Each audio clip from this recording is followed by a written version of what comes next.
जीवन का सबसे कीमती धन क्या होता है? एक शिष्य ने अपने गुरु से सवाल किया। गुरु ने इसका उत्तर देते हुए जवाब दिया कि चाहे मेरे पास पैसे ना हो, चाहे रहने के लिए छत भी ना हो, चाहे कोई सुख सुविधाएं ना हो, लेकिन अगर मेरा शरीर स्वस्थ है तो मैं दुनिया का सबसे धनवान आदमी हूँ। शिष्य ने पूछा कि गुरुदेव, आपकी उम्र 100 साल को पार कर चुकी है और फिर भी आप इतने स्वस्थ हैं। आपकी बुद्धि बड़ी ही तीव्र है और आपका चेहरा भी सूर्य की तरह चमकता रहता है और वहीं पर आपके बदन से भी चंदन सी खुशबू आती है। शिष्य ने कहना जारी रखा कि गुरुदेव, मेरे मन में बहुत बार आया है कि मैं आपसे इसका रहस्य जानूं, लेकिन संकोचवश मैं आपसे पूछ नहीं पाता हूँ। कृपया करके आज मुझे वो साधारण से नियम बताने की कृपा करें जिनसे मैं भी आपकी तरह स्वस्थ और निरोगी रह सकूं।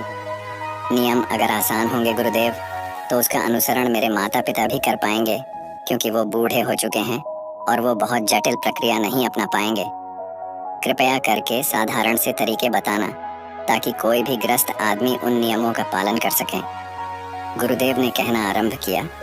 सबसे पहले उन्होंने बताया कि सबसे पहले तुम्हें पाचन तंत्र की क्रिया को समझना होगा। जो भी आयुर्वेद का विद्वान होता है वो ये जानता है कि अगर आपका पाचन तंत्र लगातार भोजन पचाने में लगा हुआ है तो स्वाभाविक है कि ऊर्जा की एक खास मात्रा आपके भोजन को बया रही है। इसी कारण ज्यादा भोजन करने के बावजूद आपका दिमाग और आपका शरीर अपने बेहतरीन स्तर पर काम नहीं कर पाता। तुमने देखा होगा कि भोजन करने के बाद जब पाचन प्रक्रिया शुरू होती है तो हर जानवर नीचे बैठ जाता है। वो बस बैठ जाते हैं क्योंकि दूसरी चीजों के लिए पर्याप्त ऊर्जा नहीं बचती है, चाहे वो मांसाहारी हो या शाकाहारी हो। हर जानवर खाने के बाद नीचे बैठ जाता है और ये इंसानों के लिए भी एक प्राकृतिक जरूरत है। खाने के बाद वो बैठ जाना चाहते हैं क्योंकि दूसरी चीजों के लिए पर्याप्त ऊर्जा नहीं होती। अगर आप अपनी पूरी क्षमता का इस्तेमाल करना चाहते हैं तो आप अपने शरीर को ऐसा बनाकर रखिए कि आप जो भी खाएं, कुछ भी खाएं, तो 1.5 से 2 घंटे के अंदर आपका पेट खाली हो जाना चाहिए। पेट खाली होने का मतलब है पेट की थैली खाली होना, यानी कि जब भोजन आंत के दूसरे भागों में चला जाता है तब पेट खाली हो जाता है, क्योंकि आंत में प्रक्रिया बिल्कुल अलग होती है। वो पाचन नहीं होता है, वो ऊर्जा को ग्रहण करती है। आंतों द्वारा इस ऊर्जा को ग्रहण करने के लिए ज्यादा ऊर्जा नहीं लगती है, ऊर्जा लगती है। पाचन क्रिया में जब खाना पेट की थैली में मौजूद हो तो बेहतर है कि आप अपनी गतिविधि को कम कर लें। अब अगर सोचिए, सारा दिन आपके पेट में खाना मौजूद रहेगा तो आप अपने जीवन की पूरी क्षमता कम कर लेंगे। आप खुद देखिए कि जब आपके पेट में खाना मौजूद होता है तब शरीर कैसा महसूस करता है, और जब पेट खाली होता है तब शरीर कैसा महसूस करता है। आप खुद पाएंगे कि आपका शरीर और आपका दिमाग तब बेहतरीन रूप से काम करता है जब आपका पेट खाली होता है। इसका एक पहलू और है। देखिए, हम सब जानते हैं कि हमारा शरीर हर समय नई कोशिकाएं बनाता रहता है और पुरानी कोशिकाएं खत्म करता रहता है, जिससे हमारे शरीर का शुद्धिकरण होता रहता है।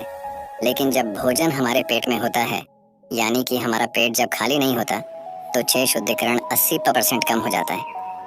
वे सारी गंदगी जो शरीर से अपने आप हर निकलती थी, अब वो निकलनी बंद हो जाएगी, जो कुछ समय बाद आपके लिए तरह तरह की समस्याएं पैदा करेंगी। देखिए, योग में पेट का हमेशा साफ रहना बहुत ही महत्वपूर्ण होता है। किसी भी पारंपरिक प्रणाली में अगर आप देखेंगे तो आप पाएंगे कि जब भी आप किसी आयुर्वेदिक डॉक्टर या किसी वैद्य के पास जाते हैं तो सबसे पहले वो आपके पेट की सफाई करते हैं, क्योंकि वो जानते हैं कि आपकी ज्यादातर समस्या पेट साफ न होने की वजह से ही है। सिर्फ एक दिन के लिए अपने पेट को पूरी तरह से साफ करने के बाद महसूस करें कि आपको कैसा महसूस होता है। आप अपने अंदर बहुत हल्का और सुंदर महसूस करेंगे। हर दिन आपको इसी तरह महसूस होना चाहिए। आमतौर पर पारंपरिक रूप से घी को पहले निवाले के रूप में खाया जाता है। घी एक चिकनाई वाला पदार्थ है जो पूरी आहार नली को चिकनाई देता है। आपको सबसे पहले इसे ही खाना चाहिए ताकि यह भोजन के प्रवाह को आसान बना दे। जब आप बहुत मसालेदार भोजन खाते हैं तो उसे खाने से पहले आपके भोजन मार्ग पर घी की परत चढ़ाना बहुत अच्छा होता है। घी का महत्व ये है कि ये आहार नली को साफ रखता है। तो जो व्यक्ति घी का उचित तरीके से सेवन करता है उसका पेट हमेशा साफ रहेगा, क्योंकि वहाँ कुछ नहीं चिपकता। वहाँ कुछ भी लंबे समय तक ठहर ही नहीं सकता। पेट का कैंसर, आंत का कैंसर, आजकल ये बहुत ज्यादा हो रहा है। तो अगर आप एक निश्चित मात्रा में घी का सेवन करते हैं तो ये घटना बहुत कम हो जाती है, लेकिन उसके लिए घी सही गुणवत्ता का होना चाहिए। सही तरीके से गाय या भैंस के दूध से बनाया जाए। अगर घी को उचित तरीके से गाय या भैंस के दूध से बनाया जाए तो इसके कई महत्वपूर्ण फायदे होते हैं। शिष्य ने सवाल पूछा कि गुरुदेव, पाचन क्रिया तुम्हें कुछ समझ गया हूँ, लेकिन आप ये बताइए कि आपकी तरह सूर्य जैसा तेज पाने के लिए, चमकता हुआ चेहरा प्राप्त करने के लिए क्या प्रक्रिया अपनानी चाहिए। गुरु ने इसका उत्तर देते हुए कहना शुरू किया कि देखिए, आज के समय में बहुत सारे लोग सुबह उठते ही खाली पेट चाय पीते हैं। चमकता हुआ तेजस्वी मुख पाने के लिए हमें कुछ प्रक्रिया नहीं अपनानी, हमें बस अपनी दिनचर्या सही करनी है, अपना खान पान सुधारना है। सुबह खाली पेट चाय पीना जहर के समान होता है। वो धीरे धीरे आपके अंदर आपकी आंतों को कमजोर कर देता है। पेट में धीरे धीरे एसिडिटी होने लगती है और अपने आप मन और मस्तिष्क सुस्त पड़ते जाते हैं। सुबह उठते ही तुम्हें तांबे, चांदी या मिट्टी के बर्तन में रखा हुआ पानी पीना चाहिए, लेकिन चांदी और मिट्टी की तासीर ठंडी होती है, इसीलिए कफ, अस्थमा या दमा जैसे रोगी इसका उपयोग ना करें। रात में आपने चांदी, तांबे या मिट्टी के बर्तन में पानी रख दिया और सुबह खाली पेट बिना दांतुन किए हुए उसे पी लिया। शिष्य ने सवाल किया कि गुरुदेव, बिना दांतुन किए हुए अगर हम 2 पानी पिएंगे तो हमारा बासी थूक हमारे अंदर ही चला जाएगा। गुरु ने उसे बताया कि वो तो अच्छी बात है, क्योंकि बासी थूक औषधि के समान होता है। गुरु ने चेतावनी दी कि देखिए, जिन लोगों को अल्सर, टीबी या निमोनिया है, उन्हें खाली पेट पानी नहीं पीना है। तांबे के बर्तन में रात में रखे हुए पानी में उसके संस्कार गिल जाते हैं, तांबे के गुण उस पानी में आ जाते हैं और वो तांबा हमारे शरीर में जाकर बहुत से लाभकारी फायदे करता है। गुरु ने चेतावनी दी कि अगर मजबूरी ना हो तो प्लास्टिक की बोतल में कभी पानी मत पीना, क्योंकि प्लास्टिक की एक ऐसी संरचना होती है, जब वो गर्म तापमान पर आता है तो प्लास्टिक धीरे धीरे पिघलना शुरू हो जाता है, और जब वो बहुत बारीक स्तर पर पिघलता है तो उसके कारण उस पानी में मिल जाते हैं, जो हमारे शरीर में जाकर कैंसर का कारण बन सकते हैं। देखिए, ये पानी पीने के बाद, अपना पेट अच्छे से खाली करने के बाद आप आंवला और सब्जियों का रस पी सकते हैं। आप पीने में कुछ लोगों को थोड़ा कड़वा लग सकता है, लेकिन जहां पर शरीर को इतने सारे फायदे हो रहे हो, वहां पर थोड़ा कड़वापन तो बर्दाश्त किया जा सकता है। गुरु ने बताया कि यह भी सच्चाई है कि हर दिन एक जैसा खाना नहीं खाया जा सकता। तो जिस दिन तुम आंवला और सब्जियों का जूस ना पी सको, उस दिन आपको दही खाना चाहिए। दही बहुत ही बेहतरीन आयुर्वेदिक औषधि के रूप में इस्तेमाल हो सकता है। अगर उसको सही से इस्तेमाल किया जाए तो हमारे शरीर में बहुत सारी बीमारियों को वो जड़ से खत्म कर सकता है। दही की एक पर्याप्त मात्रा लेकर उसमें गुड़, शक्कर या मिश्री का मिश्रण जरूर कर लें, ताकि आपको वो दही खट्टा ना लगे। अगर दही में गुड़ लाते हैं तो गुड़ बहुत ज्यादा नया नहीं होना चाहिए। गुड़ जितना ज्यादा पुराना होगा उतना ही लाभकारी होगा, और दही को थोड़ा पतला कर ले। पतला होने के बाद वो आसानी से हमारे शरीर में जा सकता है और उसको पचने में भी ज्यादा ऊर्जा शरीर को नहीं लगानी पड़ती। आयुर्वेद के गणित के हिसाब से अगर आप सुबह इन प्रक्रियाओं का पालन करते हैं तो आपके चेहरे का तेज बढ़ने लगेगा, उस पर चमक आने लगेगी। जल्द ही लोग आपसे बोलना शुरू कर देंगे कि भाई, आपकी उम्र इतनी ज्यादा हो गई लेकिन आप लगते नहीं हो इतनी उम्र के। सन्यासियों और मुनियों जैसा तेज पाने के लिए ध्यान और आयुर्वेद के नियम के हिसाब से खान पान, ये 2 चीजें सबसे ज्यादा जरूरी होती हैं। अगर ग्रस्त आदमी भी इन नियमों का पालन करता है तो वो भी सन्यासियों जैसा तेजस्वी हो सकता है।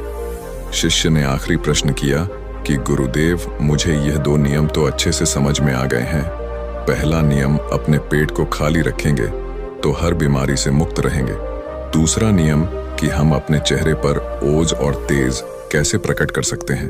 बस एक आखिरी समस्या का समाधान और करवाना है। मैं आपसे पूछना चाहता हूं कि जैसे जैसे आदमी की उम्र चढ़ती है तो उसके आंखों की और उसके दिमाग की क्षमता कम होती जाती है, तो उस क्षमता को बरकरार बनाए रखने के लिए किन नियमों का पालन करें, या फिर क्या खान पान अपने दैनिक जीवन में अपनाएं। गुरु ने खुद की तरफ इशारा करते हुए कहा कि जैसे जैसे उम्र बढ़ेगी वैसे वैसे बुद्धिमान होते जाओगे। बस मैं जो नियम बता रहा हूं उनको ध्यान से सुन लोगे तो सारी समस्याएं हल हो जाएंगी।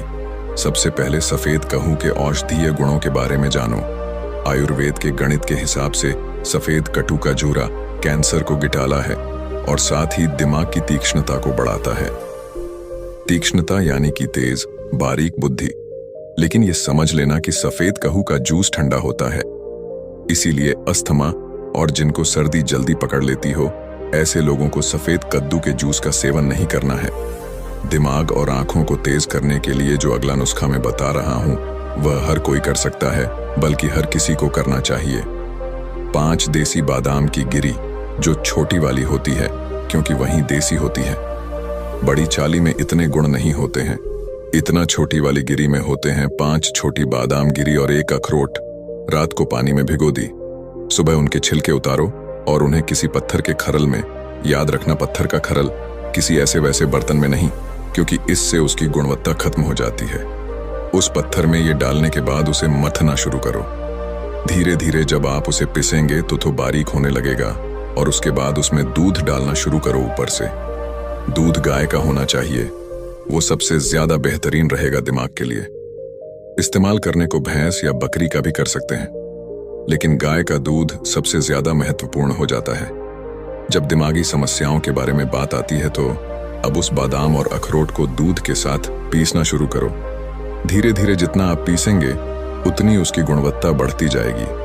अब कुछ लोगों को लग रहा होगा कि दूध के साथ हम बादाम यूं ही खा लें तो, या फिर पत्थर के खरल में पीसने की बजाय उसे मिक्सी में पीस लें। तो मैं बताता चलूं कि पत्थर के खरल में उसे पीसने के बाद उसकी गुणवत्ता 100 गुना ज्यादा बढ़ जाती है। अच्छे से गाय के दूध में पीसने के बाद जब आप इसका सेवन करेंगे तो आपकी आंखें और आपका दिमाग, इनके लिए ये बहुत ही लाभकारी रहेगा। जिन लोगों को भूलने की समस्याएं होती हैं, जो छोटी छोटी चीजें रखकर भूल जाते हैं, जो लोग दिमागी रूप से परेशान रहते हैं, तनाव बना रहता है, चीजों के बारे में ज्यादा सोचते रहते हैं, ऐसे लोगों के लिए ये एक ठंडाई का काम करेगा। उनके दिमाग में एक ठंडक पहुंचाएगा जिससे उनका दिमाग अपने बेहतरीन स्तर पर काम कर पाएगा। शिष्य ने ये नियम अच्छे से कंठस्थ कर लिए और उसके बाद घर जाने के लिए अपने गुरु से आज्ञा मांगी। शिष्य अपने गुरु से आशीर्वाद लेकर अपने घर की तरफ प्रस्थान कर गया। तो दोस्तों, कैसी लगी आज की कहानी? अपनी राय हमें कमेंट में जरूर बताएं। अगर अच्छी लगी हो तो इस पोस्ट को और लोगों के साथ शेयर करें। आपका अपना टेक्निकल सूरज निषाद राजघाट। धन्यवाद।